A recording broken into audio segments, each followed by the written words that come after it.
Well, as far as we can see going over the footage, Ben left the start line. Obviously the run before, he'd run a world record and he probably wanted to repeat that or step it up a bit. So he's on the cutting edge of those cars to run down the racetrack. And so the car left the line dead straight. That car's been behaved real well. He got in, he just punched into third gear and the car lifted to take off again. Looks like some air got underneath the car and lifted the car off the ground. Obviously then the controls are of no use to you at all. It went up on its left, crossed over the racetrack, and right above Ben's head is where it impacted the wall. So it's probably the worst case scenario for him at that point.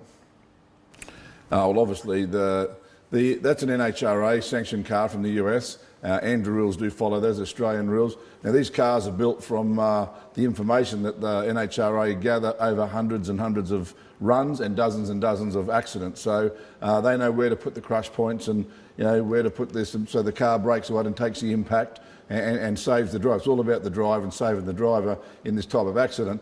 The type of accident that Ben had is very rare to be had in any sedan car on a drag strip, because it was an impact on the roof. And if the cars usually hit the roof, it's not a direct impact, whereas Ben had a direct impact on the roof. And that is very rare. You see that a bit in Speedway, where the sprint cars will roll over and come in and land on the roof, and it's actually spelt the end to careers of guys like John Kelly and Troy McLean and several other guys. It's a different type of accident, because all your body's basically that way, and then all of a sudden it gets thrown back that way, so into the roll cage.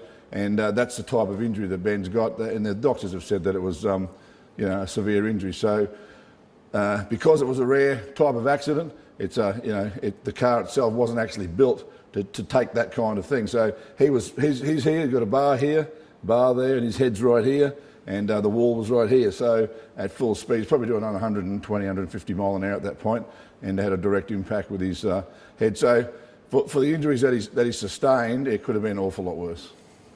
So other safety stuff, there is obviously stuff inside the car, your helmet and your fire suit on, your seat belts and stuff like that. But all that is to do with the type of impact you're expecting to have. Obviously in accidents you can't predict what sort of impact you're going to have. But neck braces and all the stuff that we do wear, obviously it would have all helped. The initial impact of Ben would have done most of the damage that he sustained, and then Ryan revolving around the track probably scared the piss out of him, I suppose, and it wouldn't be very pleasant at all. But the initial impact is what happened, and when the car's not built to take that type of impact, the only damage to the car, basically, other than fiberglass and stuff, is that bar straight above his head. So it wasn't a normal type of accident, but I mean, you can never predict anything can happen in race cars. So I think, but all the safety gear that's built into the car, the fire systems and all the breakaway points and everything, they're all there to save you. In this case, it was just a rare type of accident. He has 3 fractured vertebrae, 1 seriously, and he has 6 broken ribs with multiple breaks.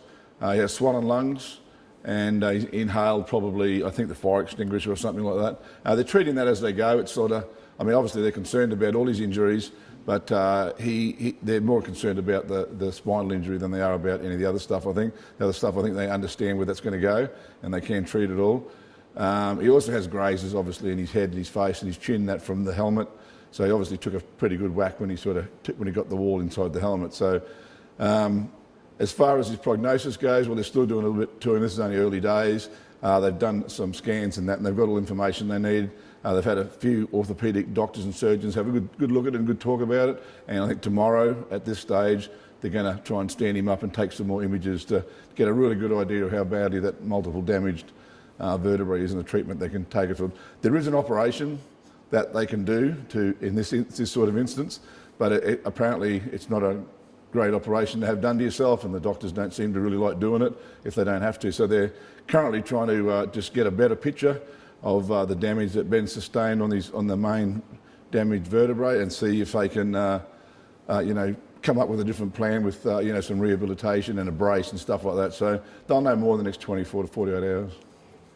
Well, this is the second day after, and he hasn't really been very lucid up to this stage. He's been heavily sedated, and he's in an enormous amount of pain. I mean, most people know what 1 broken rib's like. Well, he's got 6 with multiple breaks, and then he's got the damaged spine vertebrae on top of that. So and the swollen lungs. So he's got a fair bit to contend with as far as pain in his chest and around his chest goes, which he complained from the very first minute he got out of the car. So today he's starting to, he's not really talking, but he's interacting a little bit, and he's well aware that a lot of support. He's had a lot of visitors, a lot of good friends visit him, a lot of good messages. Sam's up there, his partner, his fiancée, she's up there with him, and they're getting a lot of information. It's coming through on social media, which is Ben's right up on, but obviously he can't read or he can't move his head or his shoulders at the moment because he's been told just to stay still and don't move anything. So he's getting them all read out to him. He appreciates it, he loves it. He probably thinks it's a lot more than what he would have got, but he appreciates it. So does the whole Bray family. It's great knowing you've got that much support at the racetrack and away from the racetrack and amongst the fans and stuff. It's just incredible to know that people really care about him, and we care about him a lot, and we're sort of hoping for the best for him, and it's good to know that there's tens of thousands of other people doing the same. Well, I didn't actually pull out of competition. I was over at the hospital at seeing Ben. He had meetings with doctors during the day, so I stayed over there. Now the guys changed the engine. I burnt a piston on that run that I did half an hour after Ben's accident. I had to go and do a run. I did a run down there. They burnt a piston, so they put the engine out of Ben's car into my car. And then I said to him, I wasn't going to run. I said, look, get it ready. I'll go and see Ben. If he's all cool and everything's okay, I'll come back and I'll run the race tile ground to get it warm up, start it up. They went to put the converter drive in it, and they got Daniel Reed up. They have a bit of an issue with the converter drive the night before, and it was quite easily fixed, we thought. We got Daniel Reed up, who works on Stewie Bishop's car. He had a look at the converter drive, and it was too damaged to put back in the car. So that was the end of it. And they rang me up at the hospital and just said, we can't get the car going. The converter drive was damaged, and that was the end of it. I raced an hour after the accident, so, you're never in the right mindset when your young fella's just been, your boy's just been injured in an accident, severely injured in a severe accident. Of course, you're not in the right mindset, but, I was back in the car an hour later. He told me to go and get in the car and go and do the run. Probably didn't realise at that stage how injured he actually was, me or him, but we've already done a run at that stage, so that would have been the second run after the accident. And it wasn't a great feeling going to jump in the car, no. After he just had his accident, no, it wasn't a good feeling at all.